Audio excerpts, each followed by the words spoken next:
Into the afternoon, a hot one on the way. Get used to it. A little bit on the sticky side. 86 degrees are relatively warm, but the good news is that the tornado weather is critical for our customers to succeed in traditional platforms, but also as you think about the future and the evolving digital platforms, they have to get better at presenting and delivering weather information and content. They will actually sit down with you and say, hey, our research says the #1 thing that people watch the news for is the weather. How does the typical viewer want to consume weather information, and what unique advantage, what unique capability can the local broadcaster provide on these different platforms that they can't get from other sources? And that's really kind of the genesis of the best practices program, is how to take WSI's technology for each of these platforms and have the local broadcaster apply it in the most effective manner possible. And that's the great news about the best practices program, is that it's for beginners, it's for intermediate, it's for advanced.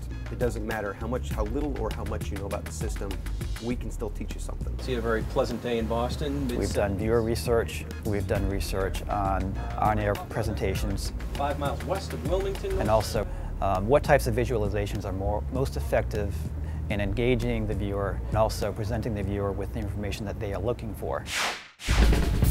We chose Raycom to partner in this program, in the pilot of this program, primarily because Raycom has been a long-time WSI customer and partner through the years on all of our products. WAFB will always be known as the guinea pig for best practices.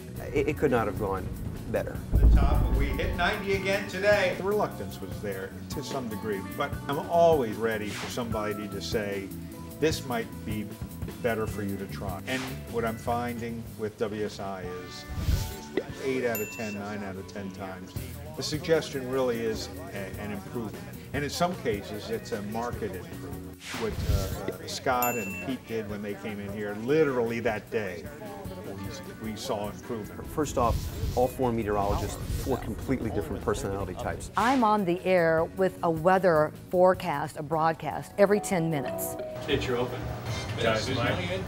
It's really something else to make it sound different. Scott Ryan, who came down, he has been amazing to me because he was on a morning rotation, on a morning shift when he was in broadcasting. Whenever I say, Scott, I'm looking at this, he goes, yeah, Di, I know what you're looking at, I know what you're facing. Let me help you make that better. We were able to say, hey, okay, great, you already know how to use this. How about we kick it up a notch?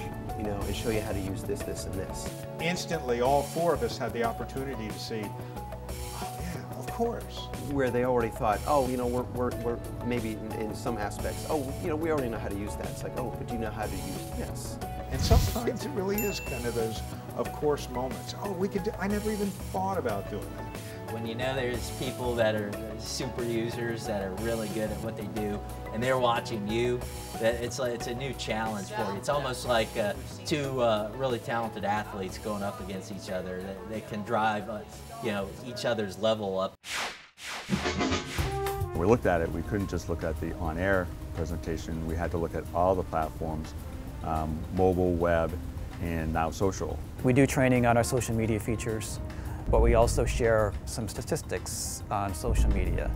We've done a lot of research on Facebook and Twitter best practices as far as how often to post, when to post. How are you doing compared to your competition? What can you do to increase the number of Facebook likes? Scott called me and he said, so how is that Facebook? Because he said, I promise you, it's not as hard as you think it is. Once you try it, you really are going to be amazed. I said, okay, well, that'll be on my list for next week. He was right. You guys are always right. They were already taking advantage of it to a degree. They were able to kick into overdrive, and now, if you look at their webpage, oh my goodness. The weather page, I've definitely seen an increase.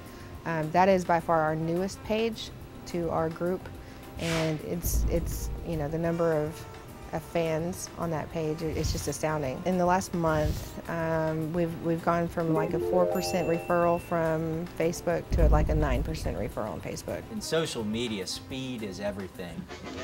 You want to beat the other guy at the punch and getting that information out first. And the new feature, the social media has really sped that up, and that's a big advantage.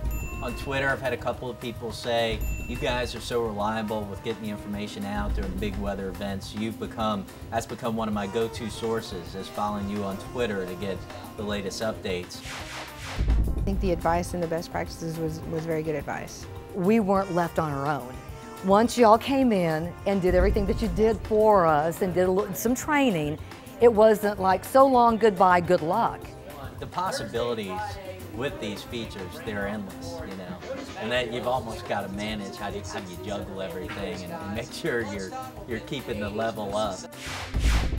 The feedback we've got so far from the stations we've applied this to has been excellent, and they've really been surprised at how much improvement we can accomplish with this program in such a short period of time. In the middle of the newscast, in the past, if there would be say a severe warning posted in the area, maybe I would yell across the news desk, and more often than not the anchors might mention it.